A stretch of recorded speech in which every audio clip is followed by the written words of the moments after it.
اب دوسرا مسئلہ یہ ان لوگوں کا آتا ہے کہ جو نماز پڑھ رہے ہیں لیکن نمازوں کو اہتمام سے نہیں پڑھتے، نماز کو سنت کے مطابق نہیں پڑھتے۔ عبداللہ بن مسعود رضی اللہ عنہ کے بارے میں آتا ہے کہ عبداللہ بن مسعود سب سے زیادہ مشابہت کے ساتھ نماز پڑھتے تھے جو حضور اکرم صلی اللہ علیہ وسلم کی نماز ہوا کرتے تھے۔ تو روایات میں ان چیزوں کا بیان کرنا کہ عبداللہ بن مسعود رضی اللہ عنہ کی نماز حضور صلی اللہ علیہ وسلم کی نماز کے سب سے زیادہ مشابہ تھی، یعنی اگر کسی کو نبی کی نماز دیکھنی ہوگی تو عبداللہ بن مسعود کو اگر نماز پڑھتے ہوئے دیکھ لے گا تو یوں سمجھو کہ اس نے اللہ کے نبی کو نماز پڑھتے ہوئے دیکھا، عین اسی کے انداز میں اور اسی اہتمام کے ساتھ نماز پڑھا کرتے تھے۔ یہ روایت بتا رہی کہ نماز کا اہتمام اور نماز کو اچھی طریقے سے پڑھنا ایک مستقل مسئلہ ہے۔ تو ہم اس پر تو ابھی ایک امت کا ایک طبقہ ہے، 5%، 6%، 8% ایک طبقہ ہے شہروں دیہاتوں کے اعتبار سے کم زیادہ کہ وہ نماز تو پڑھتا ہے، لیکن نماز کا اہتمام خشوع خضوع کے ساتھ یہ نماز، یہ اس معاملے میں ہم بہت کمزور ہیں، جس کو آپ یوں کہہ سکتے ہیں کہ بے نمازیوں کی تعداد اگر 90% ہے، جو 10 ہے ان میں بھی اہتمام سے پڑھنے والوں کی تعداد بھی 10% بچی ہوئی ہے۔ 100 میں 10 نماز پڑھ رہے ہیں، 10 میں سے ایک آدمی شاید مل جائے جو اہتمام کے ساتھ نماز پڑھتا ہو۔ حضور اکرم صلی اللہ علیہ وسلم کے زمانے میں ایک صحابہ نماز پڑھ رہے تھے اور دوران نماز بار بار ان کا ہاتھ داڑھی کو چھو رہا تھا۔ حضور اکرم صلی اللہ علیہ وسلم نے فرمایا کہ اگر اس کے دل میں خشوع خضوع ہوتا تو یہ حرکت نہ کرتا۔ نماز سکون کے ساتھ پڑھی جائے گی۔ اسی طرح ایک روایت میں ہے، اللہ کے نبی مسجد نبی میں تشریف فرما ہے، صحابہ کرام کی کچھ جماعت بھی بیٹھی ہوئی ہے، اسی درمیان میں ایک صاحب آئے، وضو کیا اور نماز پڑھی۔ نماز پڑھنے کے بعد اللہ کے نبی کی خدمت میں آ کر کے بیٹھ گئے تو اللہ کے نبی ان کی نماز کا جائزہ لے رہے تھے۔ یہ آپ دھیان دیں، وہ صاحب نماز پڑھ رہے ہیں، اللہ کے نبی جماعت کے درمیان میں بیٹھے ہوئے ہیں، اور جو نووارد آیا تھا، جو مسافر یا نیا نمازی آیا تھا، اس کی ایک ایک حرکت کی آپ جانچ فرما رہے ہیں بیٹھے ہوئے، کیونکہ اللہ کے نبی تربیت کر رہے ہیں۔ اسی طریقے سے میں یہ سمجھتا ہوں آج کے دور کے علماء کی، ائمہ کی اور پڑھے لکھے طبقے کی ذمہ داری بنتی ہے کہ وہ اپنے جو مقتدی ہیں یا جو غیر عالم ہیں ان کی نمازوں کی جانچ کی جائے،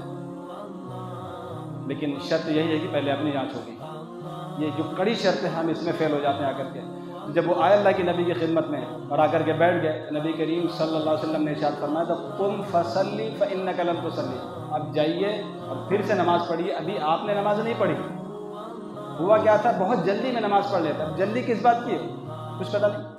ممکن ہے کہ اللہ کے نبی سے ملاقات کو جلدی رہی ہوگی، لیکن انہوں نے بہت جلدی میں نماز ختم کر دی تھی۔ اللہ کے نبی نے فرمایا تھا قم فصلی فإنک لم تصلی، جائیے ابھی آپ نے تو نماز ہی نہیں پڑھی۔ وہ صاحب آئے، آنے کے بعد پھر نماز پڑھی، پھر اللہ کے نبی کی خدمت میں گئے، آپ نے پھر واپس فرمایا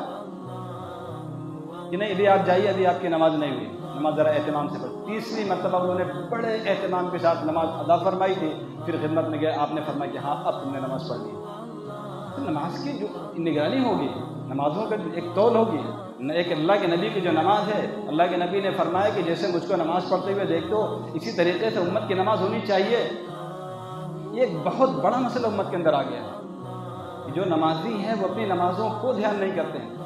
جو خیالات ہیں جو ہمارے قابو میں نہیں ہیں وہ ایک الگ مسئلہ ہے، وہ تو ہمارے الگ بہانے بنے ہوئے ہیں کہ نماز میں دل ہی نہ لگے تو نماز پڑھنے سے کیا فائدہ۔ میں صاحب ذمہ داری سے کہتا ہوں،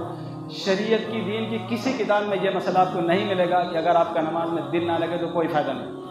ایک ایک مسئلہ آپ کبھی نہیں دکھا سکتے۔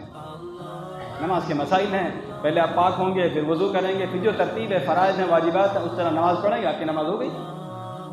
خیالات تو آئیں گے نماز کے اندر، ان پر آپ کو قابو پانا ہوگا کم زیادہ،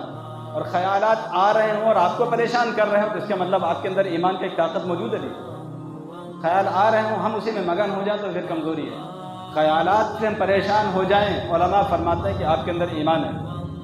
تبھی تو یہ نماز میں جو چیز دخل انداز ہو رہی ہے اس سے ہم کو پریشانی لاحق ہو رہی ہے۔ تو سب سے بڑی ابھی ذمہ داری ہے ان لوگوں کی جو نمازیں پڑھتے ہیں لیکن نماز کا اہتمام نہیں کرتے ہیں۔ حضور اکرم صلی اللہ علیہ وسلم نے ارشاد فرمایا کہ قیامت کے قریب ایک زمانہ آئے گا ایسا کہ پوری بڑی جماعت کے اندر بھی ایک بندہ بھی ایسا نہیں ہوگا جو خشوع خضوع کے ساتھ نماز پڑھنے والا ہوگا۔ شاید ایسا نہ ہو کہ وہ دور آ گیا ہو اور ہم لوگ ایسے اللہ کے نبی کے جو الفاظ ہیں ایک طریقے سے وہ لعنت کے الفاظ ہیں کہ ہم اس میں ملوث نہ ہو جائیں، لہذا ہماری ذمہ داری ہے ہماری مسجد والوں کی، ہمارے جاننے والوں کی ذمہ داری بنتی ہے کہ ذرا سا نماز